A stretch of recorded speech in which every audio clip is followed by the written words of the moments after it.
नमस्कार दोस्तों, स्वागत है आप सभी का हमारे चैनल पर। आप देख रहे हैं नेक्स्ट नाइन स्पिरिचुअल। तो बुधवार 26 मई 2021 को बुद्ध पूर्णिमा है। विशाख पूर्णिमा और बैसाख पूर्णिमा को ही बुद्ध पूर्णिमा के नाम से जाना जाता है। ये भगवान बुद्ध का जन्मोत्सव का दिन होता है। ये गौतम बुद्ध की जयंती है और उनका निर्वाण दिवस भी। इसी दिन भगवान बुद्ध को बुद्धित्व की प्राप्ति हुई थी। हिंदू धर्म में बुद्ध विष्णु के 9वें अवतार बताए गए हैं, अतः हिंदुओं के लिए भी ये दिन पवित्र माना जाता है। भगवान गौतम बुद्ध का जन्म तब हुआ था जब कपिलवस्तु की महारानी महामाया देवी अपने नहर देवदह जा रही थी, जो रास्ते में लुम्बिनी वन में पड़ता था। लुम्बिनी नेपाल के तराई क्षेत्र में कपिलवस्तु और देवदह के बीच नौतनवा स्टेशन से 8 मील दूर पश्चिम में एक ऐसे स्थान पर पड़ता है जिसका नाम रुक्मिणी देई है, जहां बुद्ध का जन्म हुआ। उनका नाम सिद्धार्थ रखा गया। उनके पिता का नाम शुद्धोधन था। बुद्ध के जन्म के बाद एक भविष्यवक्ता ने राजा शुद्धोधन से कहा कि ये बालक चक्रवर्ती सम्राट बनेगा, लेकिन यदि वैराग्य भाव उत्पन्न हो गया तो इसे बुद्ध होने से कोई नहीं रोक सकता और इसकी ख्याति संसार में कायम रहेगी। जन्म के 7 दिन बाद ही मां का देहांत हो गया। सिद्धार्थ की मौसी गौतमी ने उनका लालन पालन किया। सिद्धार्थ ने गुरु विश्वामित्र के पास वेद और उपनिषद को पढ़े, रामकाज और युद्ध विधा भी शिक्षा ली। कुश्ती, घुड़दौड़, तीर्थ कमान, रथ हाँकने में कोई उनकी बराबरी नहीं कर पाता था।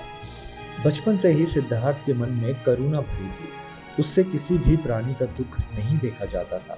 ये बात इन उदाहरणों से स्पष्ट हो जाती है कि घुड़दौड़ में जब घोड़े दौड़ते और उनके मुंह से झाग निकलने लगती तो सिद्धार्थ उन्हें थका जानकर वहीं रोक देते थे और जीती हुई बाजी हार जाते थे।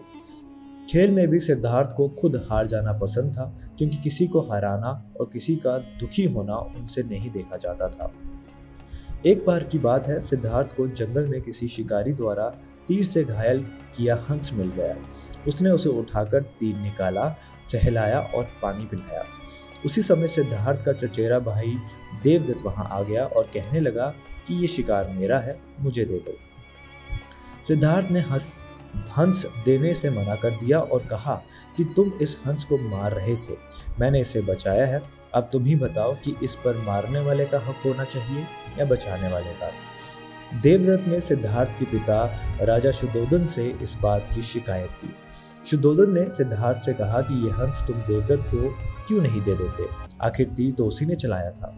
इस पर सिद्धार्थ कहते हैं कि पिताजी, ये तो बताइए कि आकाश में उड़ने वाले इस बेकसूर हंस पर तीर चलाने का ही उसे क्या अपराध मिला?